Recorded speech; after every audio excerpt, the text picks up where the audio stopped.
राधे राधे दोस्तों, जय श्री श्याम। कैसे हैं आप सब लोग? आशा सब लोग बहुत अच्छे होंगे, मज़े में होंगे, बढ़िया होंगे, स्वस्थ होंगे, मस्त होंगे। सभी लोग अपने काम में व्यस्त होंगे। सुबह का बज रहा 8 और मैं आज बहुत जल्दी रेडी हो गई हूँ क्योंकि मैं बता दूँ आज निकलना है मुझे घर। ज़रूरी काम है, बार बार कॉल आ रहे हैं। मैं भी सोच रही थी तब तक रमा मैं बनी रहूँगी और फिर से काम आ गया तो फिर मैं जा रही हूँ, वरना मैं बनी रहती। बस निकल रही हूँ। और आज ना सब लोग दुखी, मम्मी भी, भाभी भी, क्योंकि हमारी भाभी की मॉर्निंग ऐसी है ना कि पूरा दिन हम लोगों का कुछ ना कुछ चलता ही रहता है।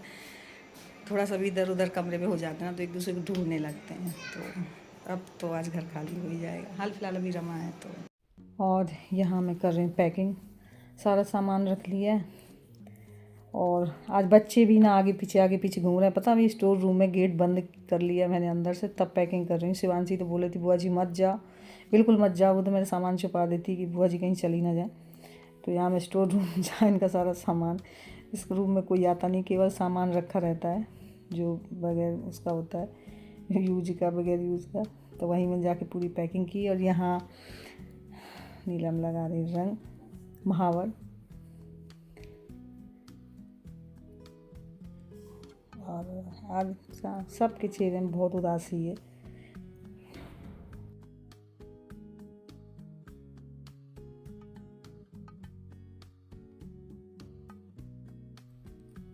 और यहाँ ना दहलीज में जो चावल रखते हैं जाते टाइम, वही मम्मी रख दो, इसके बाद ना अंदर नहीं जाते ही नहीं है। और यही गांठ में बांध दिया जाता है फिर।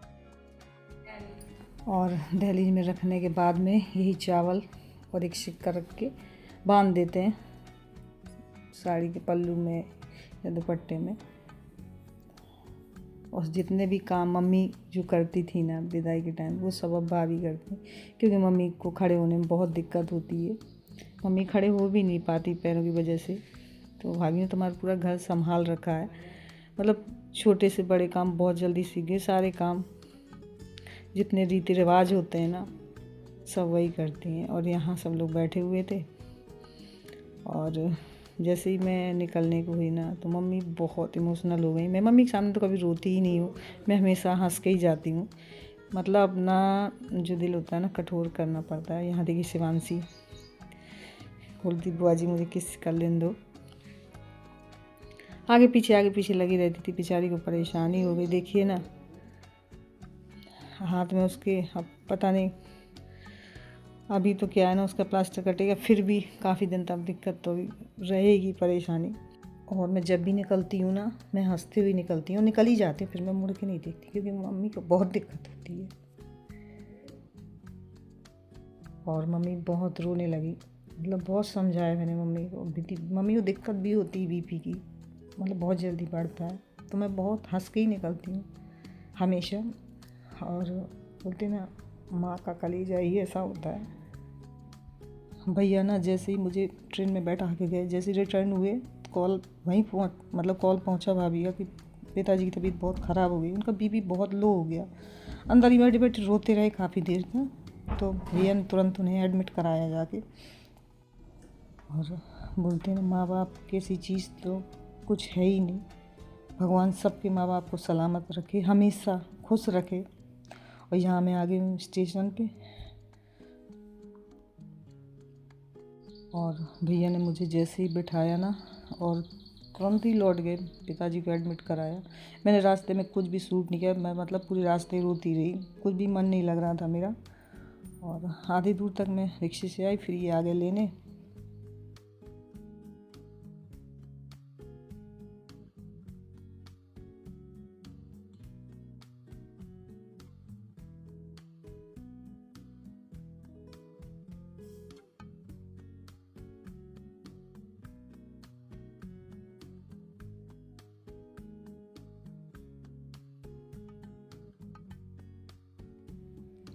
और यहाँ गोलू आया तुरंत भाग के। दोनों बच्चे बोले थे मम्मी बहुत याद आ रही थी। बस बेटा टाइम पर चले गए, लेकिन मेरा तो आने का भी नहीं हुआ।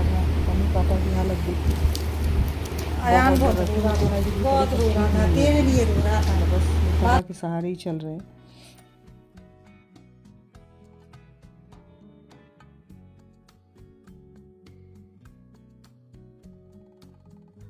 मेरा भी दिमाग सही, मैं किसी चीज़ में आके सीधे लेट गई कपड़े चेंज करके। अभिषेक अभी चाय बना के लेके आया है, बोले मम्मी आपने कुछ खाया नहीं, चाय नाश्ता कर लो।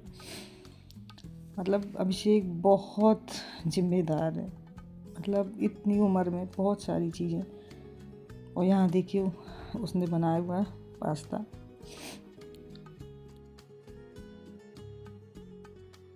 फिर मैंने उठ के धुले हैं सारे बर्तन काफ़ी हो गए थे।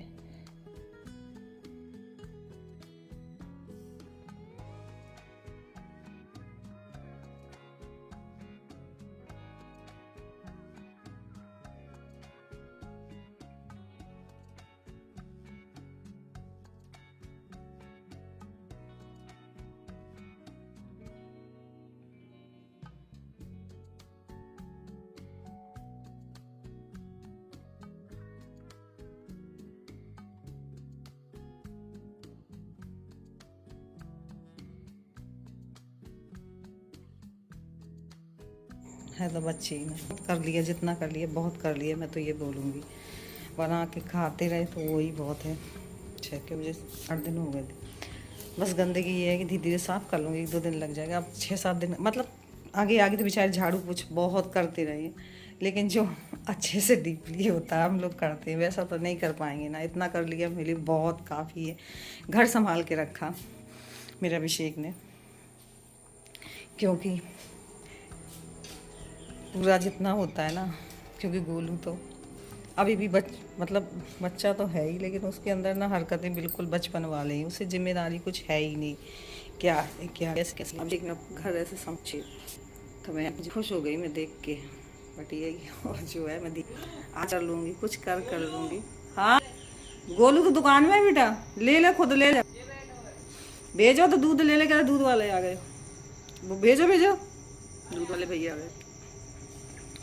सच में बहुत।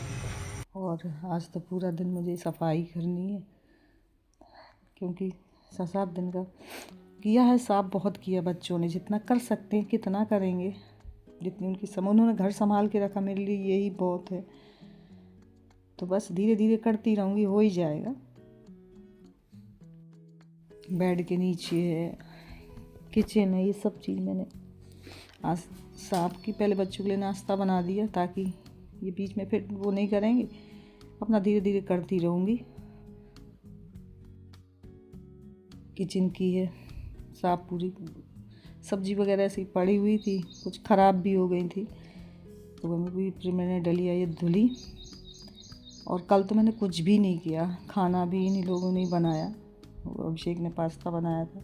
मतलब कल मेरा मन कुछ भी नहीं कर रहा था, बस मैं वही सोचती रही, मेरा दिमाग बस वही घूमता रहा। मतलब ऐसा लग रहा था कि आज भी मैं वही हूँ।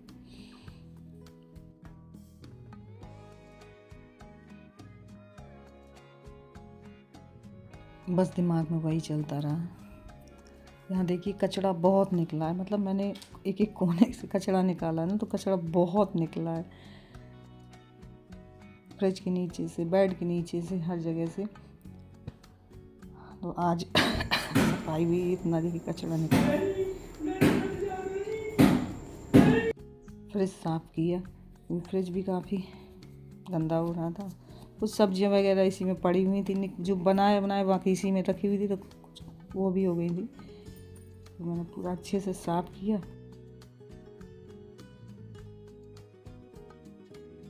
और इस ब्लॉग को जब मैं एडिट कर रही थी ना, तो सच बता रही हूँ, मतलब इतना टाइम मुझे कभी नहीं लगा। मैं 1-1.5 घंटे रोती रही, फिर मैं अपने आप को संभाल के फिर मैं सोची वॉइस ओवर कर दूँ, फिर नहीं, मतलब मेरे से ये वाला ब्लॉग एडिट हो ही नहीं रहा था। क्योंकि इस बार मैंने मम्मी और पापा की जो हालत देखी, बोलते ना माँ होती है, माँ का तो कलेजा ममता अलग ही होती है। हम रो बता देते हैं, आंसू दिख जाते हैं, लेकिन जो बाप होता है उनके आंसू दिखते नहीं हैं, लेकिन अंदर अंदर वो बहुत रोते हैं। तो ऐसा ही हुआ। मतलब मैं निकल रही थी तो मम्मी सब लोग गैलरी में बैठी थी और मैं अंदर मिल के आई हुई थी, लेकिन वो अंदर ही बैठे रहे और बैठे बैठे रोते रहे होंगे। और फिर अचानक से उनकी तबीयत बहुत बिगड़ गई।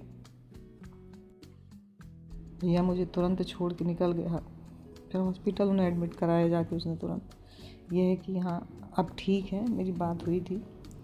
मैंने बोला भी था कि इतना मत सोचा कर, वैसे भी आपकी तबीयत ठीक नहीं रहती है। मम्मी पापा दोनों की अब तबीयत ना सही रहती नहीं है, ये है ना कि दवा के सहारे चलते रहते हैं। तो बस फ्रेंड्स यहीं पे करूँगी ब्लॉग की एंडिंग। और मेरा आज का ब्लॉग कैसा लगा, थोड़ा सा भी अच्छा लगा लाइक ज़रूर कर लीजिएगा, न्यू है तो जल्दी से सब्सक्राइब कर लीजिएगा। मिलती हूँ फिर नेक्स्ट ब्लॉग में, तब तक के लिए बाय, राधे राधे। बस सबके माता पिता सही सलामत रहें, यही कामना है।